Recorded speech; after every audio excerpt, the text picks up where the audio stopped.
നമസ്കാരം. വെളിച്ചം ചാനലിലേക്ക് സ്വാഗതം. 2025 ഏപ്രിൽ 29, 30 തീയതികളിലെ ദിനഫലങ്ങൾ, രാശിഫലങ്ങളാണ് ഇതിൽ പറയുന്നത്. 12 രാശിക്കാരെ കുറിച്ചും പറയുന്നുണ്ട്. ഇതിൻ്റെ കറക്റ്റ് ടൈമിംഗ് പറയുകയാണെങ്കിൽ ഏപ്രിൽ 29 വെളുപ്പിന് 2:53 AM മുതൽ മെയ് 1 വെളുപ്പിന് 3:14 AM വരെയാണ് ഈ ഫലങ്ങൾ അനുഭവവേദ്യമാകുന്നത്. പിന്നെ ജ്യോതിഷം പറയുന്നതിന് ദക്ഷിണ കൊടുക്കുന്ന ഒരു ആചാരമുണ്ട്. പണമായിട്ട് ഞങ്ങൾ ചോദിക്കുന്നില്ല. അപ്പോൾ ഇത് ദക്ഷിണ കൊടുത്തില്ലെങ്കിലും വലിയ കുഴപ്പമൊന്നുമില്ല, എങ്കിലും 1-2% ഫലപ്രാപ്തി കുറയും. അപ്പോൾ അത് ഒഴിവാക്കാൻ നിങ്ങൾ ദക്ഷിണ തരാൻ ശ്രമിക്കുക. അതായത് പണമായിട്ട് ഞങ്ങൾ ചോദിക്കുന്നില്ല, പകരം ഞങ്ങളുടെ ചാനൽ ദയവായി സബ്സ്ക്രൈബ് ചെയ്യുക. നേരത്തെ സബ്സ്ക്രൈബ് ചെയ്തവർ ലൈക്ക്, കമൻറ്റ്, ഷെയർ ഇവ കൊണ്ട് ഞങ്ങൾക്ക് പ്രോത്സാഹനം തരിക. ആദ്യം മേടം രാശി.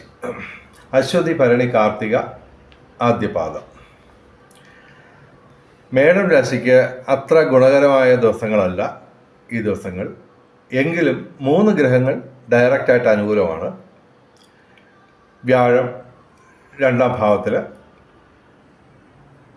ഗജകേസരി യോഗത്തോടുകൂടി നിൽക്കുന്നു.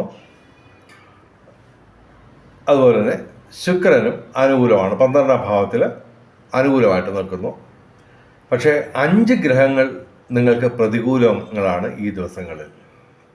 സൂര്യൻ, ചൊവ്വ, ശനി, സർപ്പം എന്നീ പാപഗ്രഹങ്ങളും പിന്നെ ബുധനും ഡയറക്റ്റായിട്ട് പ്രതികൂലമാണ്. അപ്പോൾ ഈ ദിവസങ്ങൾ നല്ല ദിവസങ്ങളല്ല. തീർച്ചയായിട്ടും ഈശ്വരനുമായിട്ട് ചേർന്ന് നിൽക്കുക, പ്രാർത്ഥനയോടെ കർമ്മങ്ങൾ അനുഷ്ഠിക്കുക,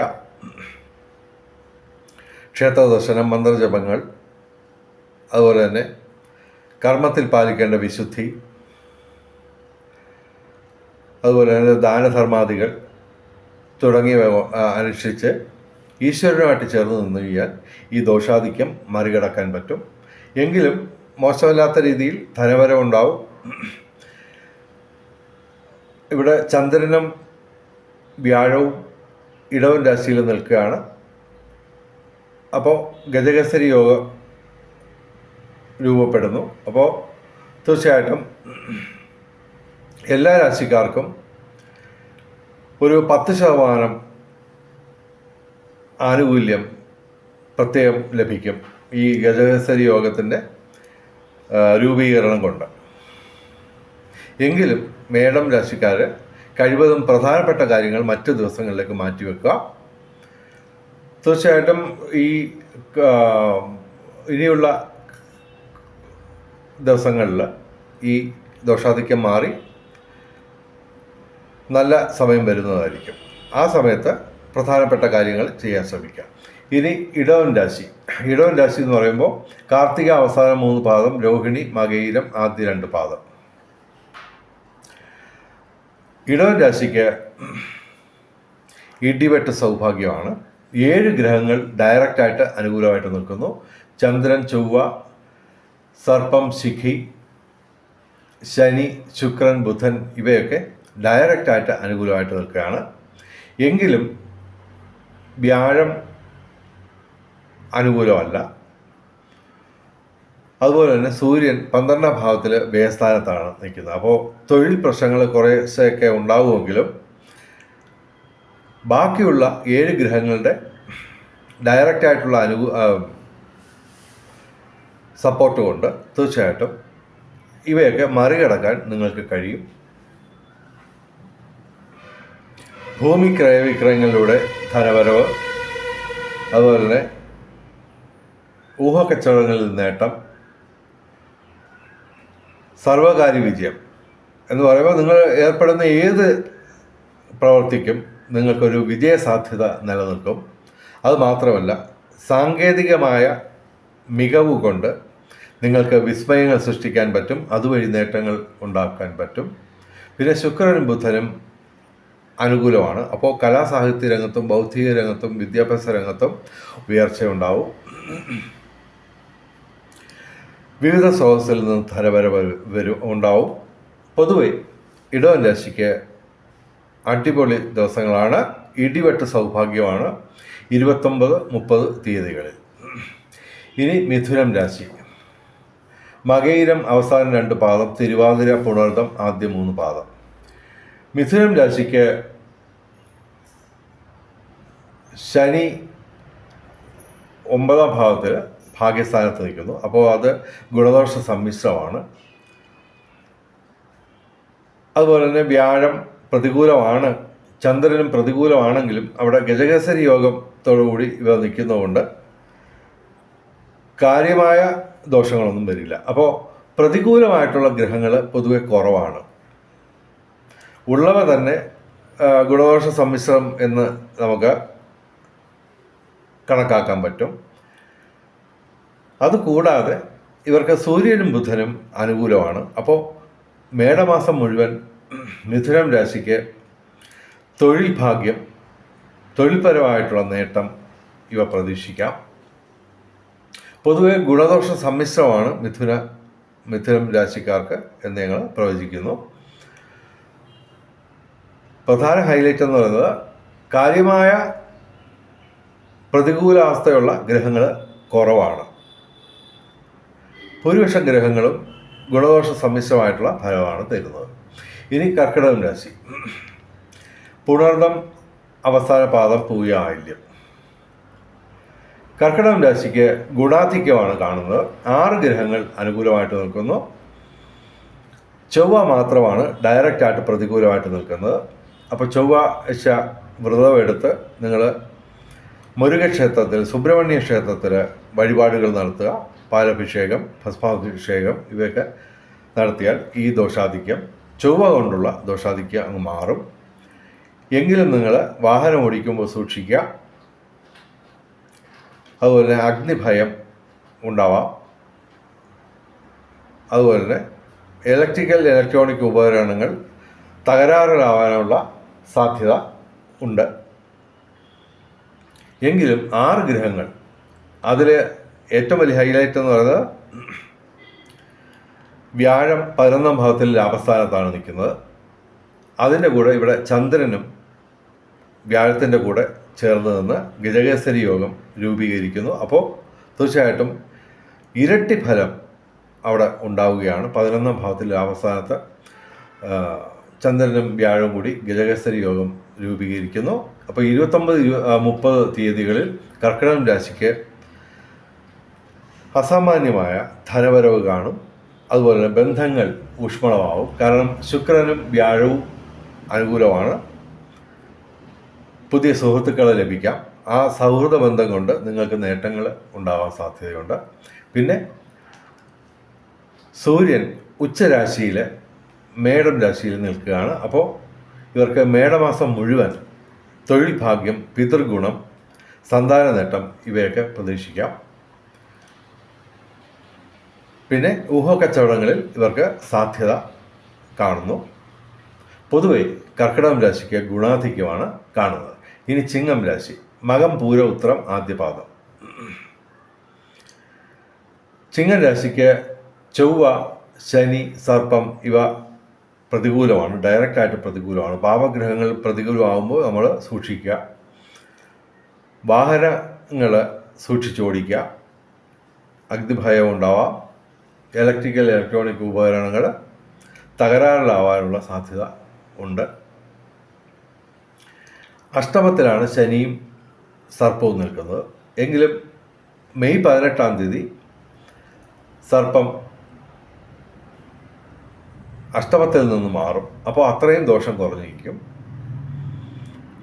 അതുകൂടാതെ വ്യാഴം മെയ് 14-ാം തീയതി ഭാഗ്യസ്ഥാനത്ത്, ലാഭസ്ഥാനത്ത്, 11ാം ഭാവത്തിൽ ലാഭസ്ഥാനത്ത് വരും. അപ്പോൾ തീർച്ചയായിട്ടും ആ ഒരു നല്ല കാലത്തേക്ക് തുടക്കമിടുകയാണ്. മെയ് 14-ന് ശേഷം വലിയ സംരംഭങ്ങളൊക്കെ തുടങ്ങാനുള്ള സാധ്യത ഉണ്ടായി വരും. അതുപോലെ ഇവിടെ ബുധനും ശുക്രനും ചന്ദ്രനും ഒക്കെ അനുകൂലമാണ്. അപ്പോൾ കലാസാഹിത്യ രംഗത്തും ബൗദ്ധിക രംഗത്തും വിദ്യാഭ്യാസ രംഗത്തുമൊക്കെ ഉയർച്ച ഉണ്ടാവും. എങ്കിലും അതിനൊരു പരിധി ഉണ്ടാവും. പൊതുവെ ഇവർക്ക് ഗുണദോഷ സമ്മിശ്രത്തിൽ തന്നെ അല്പം ദോഷാധിക്യമുള്ള ദിവസങ്ങളാണെന്ന് പറയാം. കഴിവതും പ്രധാനപ്പെട്ട കാര്യങ്ങളൊക്കെ മാറ്റിവെക്കുക. പുതിയ സംരംഭങ്ങൾ ഈ ദിവസങ്ങളിൽ തുടങ്ങരുത്. ഇനി കന്നിരാശി. കന്നിരാശി എന്ന് പറയുമ്പോൾ ഉത്രം അവസാന 3 പാദം, അത്തം ചിത്തിര ആദ്യ 2 പാദം. കന്നിരാശിക്ക് ഗുണദോഷ സമ്മിശ്രത്തിൽ തന്നെ അല്പം ദോഷാധിക്യമുള്ള ദിവസങ്ങളാണ്. ശനി പ്രതികൂലമാണ്. ദാമ്പത്യ ജീവിതത്തിൽ പ്രശ്നങ്ങളുണ്ടാവാം. ജീവിത പങ്കാളിക്ക് പ്രശ്നങ്ങളുണ്ടാവാം. അതുപോലെ സർപ്പവും 7ാം ഭാവത്തിലാണ് നിൽക്കുന്നത്. അപ്പോൾ ദാമ്പത്യപരമായും ബന്ധങ്ങളിലുമൊക്കെ വിള്ളലുകൾ ഉണ്ടാവാതെ സൂക്ഷിക്കുക. വിവേകപൂർവം അതൊക്കെ കൈകാര്യം ചെയ്യുക. അതുകൂടാതെ സൂര്യൻ ഇവിടെ അഷ്ടമത്തിലാണ് നിൽക്കുന്നത്. അപ്പോൾ തൊഴിൽ പ്രശ്നങ്ങളുണ്ടാവാം. അതും നിങ്ങൾ വിവേകപൂർവം, ബുദ്ധിപൂർവം, കൗശലപൂർവം നിങ്ങൾ കൈകാര്യം ചെയ്യുക. പിന്നെ ശിഖി ലഗ്നത്തിൽ ജന്മത്തിൽ നിൽക്കുന്നു. അപ്പോൾ ശാരീരിക അസ്വസ്ഥതകൾ ഉണ്ടാവാം. അതുപോലെ തന്നെ സംസാരിക്കുമ്പോൾ നമ്മൾ അല്പം ശ്രദ്ധിക്കുക. വാക്കുകൾ തെറ്റി പറയാനോ അല്ലെങ്കിൽ വളരെ അധികം ആലോചനയില്ലാതെ നമ്മൾ സംസാരിക്കുകയും ചെയ്യരുത്. ബുധൻ്റെ ക്ഷേത്രത്തിൽ ശിഖി നിൽക്കുമ്പോൾ വാക്കുകൾക്ക് നമ്മൾ വളരെയധികം ശ്രദ്ധ ചെലുത്തി ഉപയോഗിക്കുക. പിന്നെ ഇവിടെ വ്യാഴം 11ാം ഭാവത്തിലാണ്,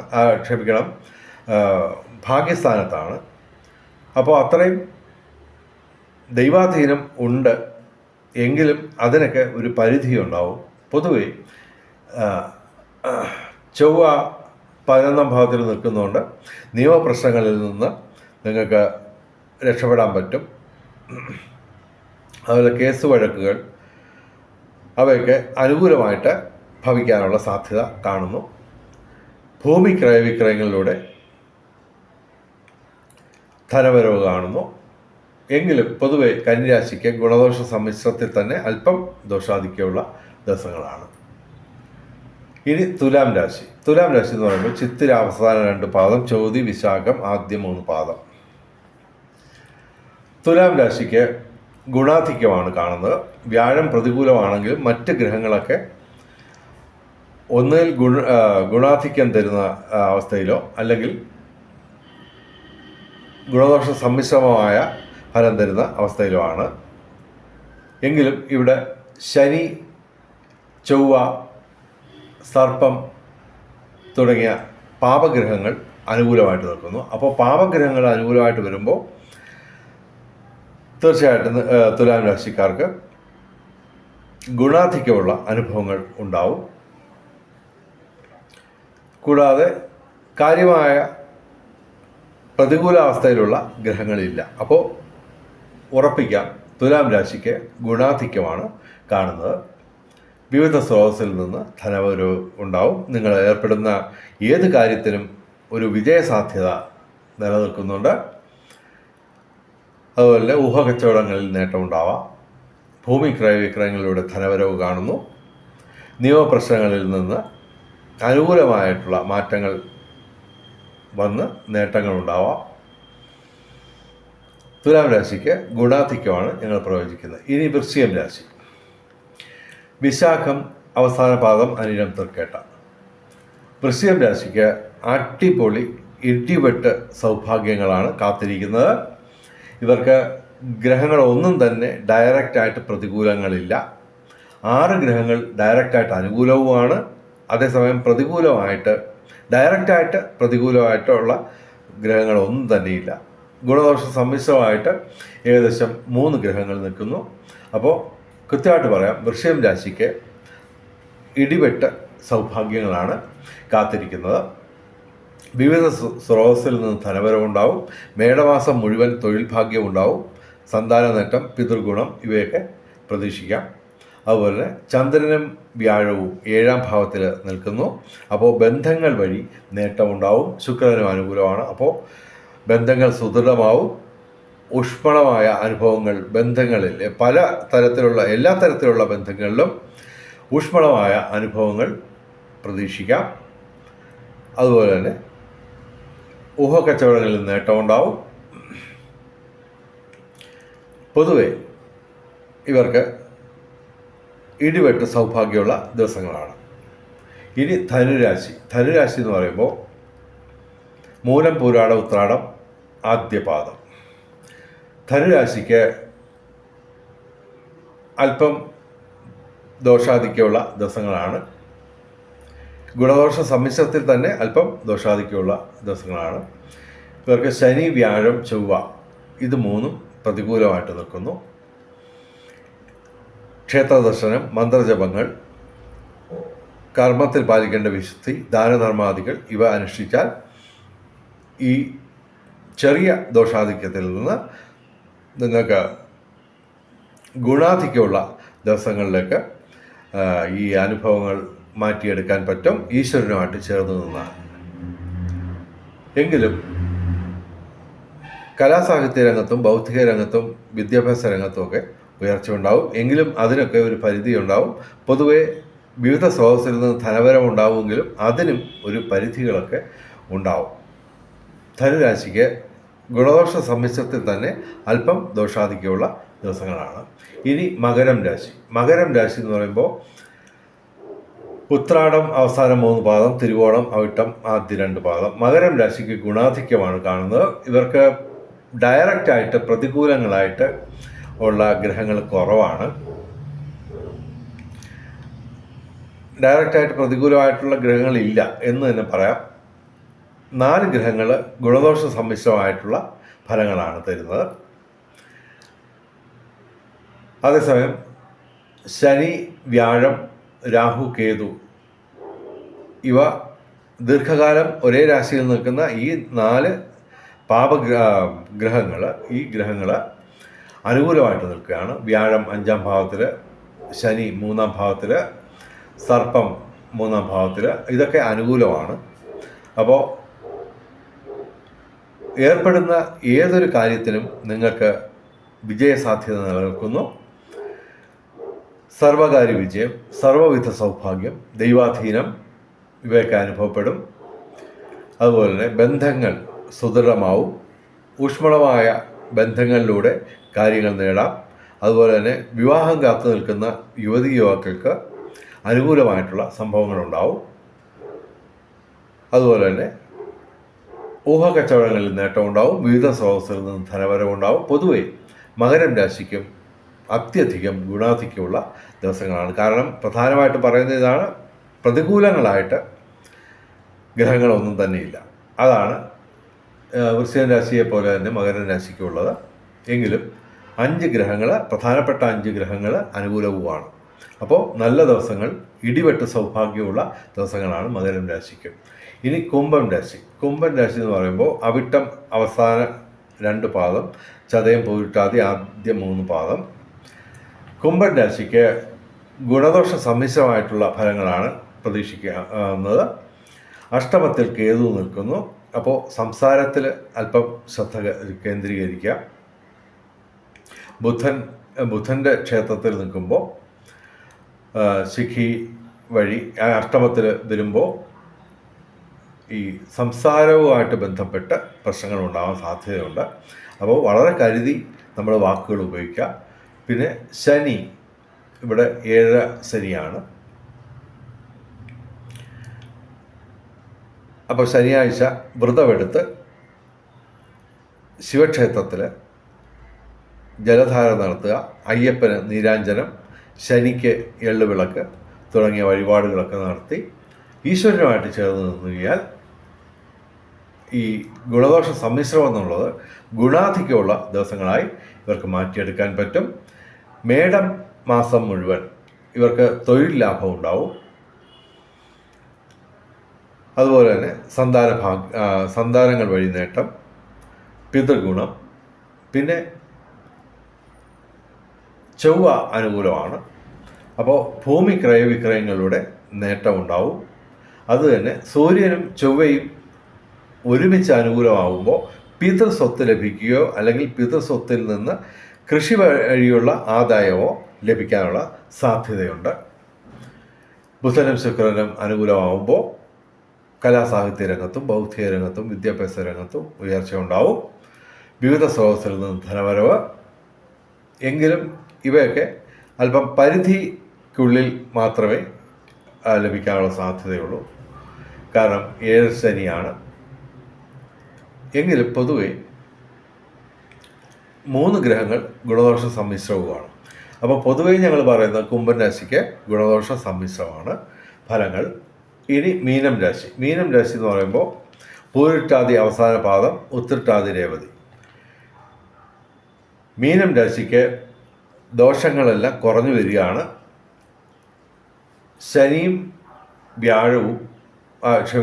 ശനിയും സർപ്പവും ജന്മത്തിൽ നിൽക്കുകയാണ്. അപ്പോൾ അതിൻ്റെ ഒരു പ്രശ്നം എന്ന് പറയുന്നത് അല്പം ദേഹാസ്വാസ്ഥ്യം, അതുപോലുള്ള മനസ്സംഘർഷം അതുപോലൊക്കെ ഉണ്ടാകാനുള്ള സാധ്യതയുണ്ട്. എങ്കിലും തീർച്ചയായിട്ടും ഈശ്വരനുമായിട്ട് ചേർന്ന് നിന്നു കഴിഞ്ഞാൽ ഇതെല്ലാം മറികടക്കാൻ പറ്റും. പിന്നെ ഇവിടെ ശുക്രനും ചന്ദ്രനും ഒക്കെ അനുകൂലമാണ്. അപ്പോൾ അത്യാവശ്യം ധനവരവൊക്കെ ഉണ്ടാവുമെങ്കിലും അതിനൊരു പരിധി ഉണ്ടാവും. എങ്കിലും ഈ ജന്മത്തിൽ നിൽക്കുന്ന ശനിയും സർപ്പവും പ്രതികൂലമായിട്ടുള്ള അവസ്ഥയുണ്ടാക്കും. ഇവർക്ക് ജന്മശനിയാണ്. അപ്പോൾ മെയ് 18 ഇവർക്ക് സർപ്പം അഥവാ രാഹു ജന്മത്തിൽ നിന്ന് മാറുമെങ്കിലും വ്യയസ്ഥാനത്തേക്ക് ആണ് മാറുന്നത്. എന്നാലും ജന്മരാഹുവിനേക്കാൾ എന്തായാലും ബെറ്ററാണ് ഈ 12ാം ഭാവത്തിൽ രാഹു.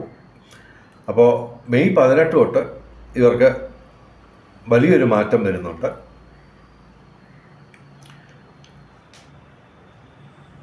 മീനം രാശിക്ക് ഗുണദോഷ സമ്മിശ്രത്തിൽ തന്നെ അല്പം ദോഷാധിക്യമുള്ള ദിവസങ്ങളാണ് ഈ ദിവസങ്ങൾ. പ്രധാനപ്പെട്ട കാര്യങ്ങളൊക്കെ നിങ്ങൾ മാറ്റി വെക്കുക മറ്റൊരു അവസരത്തിലേക്ക്, പ്രത്യേകിച്ച് ഈ മെയ് 18 ശേഷം പ്രധാനപ്പെട്ട കാര്യങ്ങൾ ചെയ്യാൻ ശ്രമിക്കുക. ഇനി ഭാഗ്യ നമ്പറുകൾ പറയാം. 29/4/2025 6 ഏറ്റവും വലിയ ഭാഗ്യസംഖ്യ. 8, 9, 2, 4, 5 ഇവയും ഭാഗ്യസംഖ്യകളാണ്. 30/4/2025 7 ഏറ്റവും വലിയ ഭാഗ്യസംഖ്യ. 3, 9, 4, 5, 0 ഇവയും ഭാഗ്യസംഖ്യകളാണ്. ബ്രഹ്മമുഹൂർത്തം നോക്കാം. 29-ാം തീയതി രാവിലെ 4:36 AM മുതൽ രാവിലെ 5:24 AM വരെയാണ് 29-ാം തീയതി ബ്രഹ്മമുഹൂർത്തം. 30-ാം തീയതി രാവിലെ 4:35 AM മുതൽ 5:23 AM വരെയാണ് 30-ാം തീയതി ബ്രഹ്മമുഹൂർത്തം. ബ്രഹ്മമുഹൂർത്തത്തിൽ പ്രാർത്ഥനകൾക്ക് പ്രാധാന്യം നൽകുക. അതുപോലെ തന്നെ പ്രധാനപ്പെട്ട കാര്യങ്ങൾ ചെയ്യാൻ ശ്രമിക്കുക. ഇനി അഭിജിത്ത് മുഹൂർത്തം 29-ാം തീയതി ഉച്ചയ്ക്ക് 11:59 AM മുതൽ 12:48 PM വരെയാണ് 29-ാം തീയതി അഭിജിത്ത് മുഹൂർത്തം. 30-ാം തീയതി അഭിജിത്ത് മുഹൂർത്തം ഇല്ല. അഭിജിത്ത് മുഹൂർത്തത്തിൽ പ്രധാനപ്പെട്ട കാര്യങ്ങൾ ചെയ്യാൻ ശ്രമിക്കുക. ഇനി രാഹുകാലം 29-ാം തീയതി വൈകിട്ട് 3:29 PM മുതൽ വൈകിട്ട് 5:02 PM വരെയാണ് രാഹുകാലം 29-ാം തീയതി. 30-ാം തീയതി ഉച്ചയ്ക്ക് 12:24 PM മുതൽ ഉച്ചയ്ക്ക് 1:57 PM വരെയാണ് 30-ാം തീയതി രാഹുകാലം. രാഹുകാലത്ത് പ്രധാനപ്പെട്ട കാര്യങ്ങളിൽ നിന്ന് വിട്ടു നിൽക്കുക. അതുപോലെ തന്നെ യാത്രകൾ ഒഴിവാക്കുക. ഇനി ഭാഗ്യ നിറങ്ങൾ. 29-ാം തീയതി ചൊവ്വാഴ്ച ചുവപ്പ്, 30-ാം തീയതി ബുധനാഴ്ച പച്ച, അല്ലെങ്കിൽ ഇവയുടെ ഇളം നിറങ്ങൾ, അല്ലെങ്കിൽ ഈ നിറങ്ങൾ ഡിസൈനായിട്ടുള്ള വസ്ത്രങ്ങൾ ധരിച്ചാൽ ഭാഗ്യവർദ്ധനവുണ്ടാവുന്നതാണ്. വെളിച്ചം ചാനലിൻ്റെ മുഴുവൻ പ്രേക്ഷകർക്കും സർവകാര്യ വിജയം, സർവ്വവിധ സൗഭാഗ്യം, രാജകീയ സുഖഭോഗങ്ങൾ, അപ്രതീക്ഷിത ധനലാഭങ്ങൾ, അപ്രതീക്ഷിത സൗഭാഗ്യങ്ങൾ ഇവ ഗുരുവായൂരപ്പൻ അനുഗ്രഹിച്ചു തന്ന് എല്ലാവരുടെയും ജീവിതത്തിൽ വെളിച്ചവും ഐശ്വര്യവും സമ്പൽ സമൃദ്ധിയും ഉണ്ടാവട്ടെ എന്ന് പ്രാർത്ഥിച്ചുകൊണ്ട് ഈ വീഡിയോ അവസാനിപ്പിക്കുന്നു. നമസ്കാരം, ശുഭദിനം.